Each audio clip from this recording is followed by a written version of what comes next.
Terima kasih pemirsa, Anda masih terus bersama kami di Teras Petang. Pemerintah Provinsi Sulawesi Selatan hingga saat ini belum mendapat informasi terkait 1.500 hektar sawah di Kecamatan Bontoa, Kabupaten Maros yang terancam gagal panen karena bendungan yang mengairinya rusak. Menyikapi pemberitaan terkait 1.500 hektar sawah di Kecamatan Bontoa, Kabupaten Maros yang mengalami kekeringan dan terancam gagal panen karena bendungan yang rusak, Gubernur Sulsel Syahrul Yassin Limpo mengaku hingga saat ini belum ada informasi yang masuk ke pihaknya. Mengenai penanganan setiap masalah, apalagi menyangkut pertanian dan sifatnya darurat, Gubernur Sulsel menjanjikan akan ditangani secara cepat dan tepat. Diharapkan hal ini masih bisa diselesaikan oleh pihak pemerintah daerah Kabupaten Maros. Ia juga mengaku akan meminta dinas terkait untuk mengecek kepastian informasi tersebut dan apabila dibutuhkan, pemerintah Provinsi Sulsel senantiasa siap bersinergi demi kepentingan masyarakat.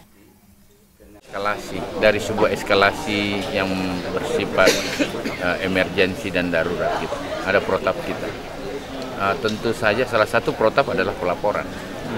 Kalau mereka belum melaporkan sampai ke tingkat gubernur, berarti pengendalian dan penanganannya masih di tingkat kabupaten.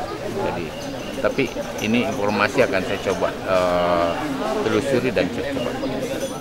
Sektor pertanian yang merupakan salah satu program unggulan pemerintah Provinsi Sulawesi Selatan harusnya terus didorong untuk semakin berkembang dan memberikan hasil maksimal, apalagi dalam peranan Sulsel yang mengambil bagian sebagai lumbung pangan nasional. Dari Makassar, Syarifuddin Hamzah, GoTV memberitakan. Sebelumnya pemirsa, kami informasikan sedikitnya 1.500 hektar sawah di Kecamatan Bontoa, Kabupaten Maros terancam kekeringan. Beberapa petak sawah bahkan dalam kondisi mengkhawatirkan sehingga berpotensi gagal panen. Sebanyak 1.500 hektar sawah di Kecamatan Bontoa, Kabupaten Maros terancam kekeringan.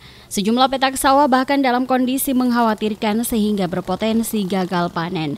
Kekeringan ini dipicu rusaknya 3 pintu bendungan BB5 di Bonto Jolong, sehingga petani di Kecamatan Maros Baru dan Kecamatan Laut juga terancam gagal panen akibat bendungan tersebut yang merupakan satu-satunya sumber irigasi petani selama ini dalam kondisi rusak.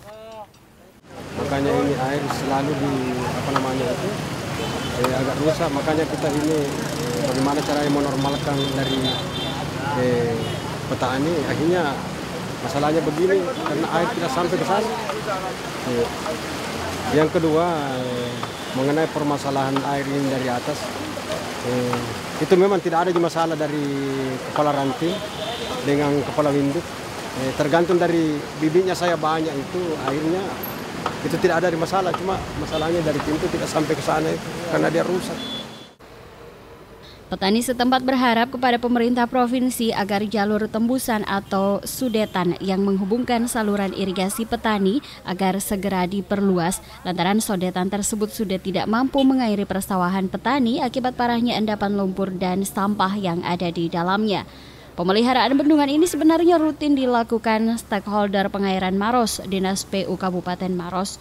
Namun kurangnya debit air tak mampu mengairi seluruh sawah di kawasan tersebut. Meski rutin dilakukan pemeliharaan, namun secara teknis dan biaya jauh lebih sulit dan lebih mahal dibandingkan dengan tahun sebelumnya. Sampai saat ini belum ada rehabilitasi dari instansi terkait. Petani berharap pemerintah provinsi bisa bertindak cepat untuk mengatasi rusaknya pintu bendungan tersebut. Dari Kabupaten Maros, Ansar Tomaru, GoTV memberitakan.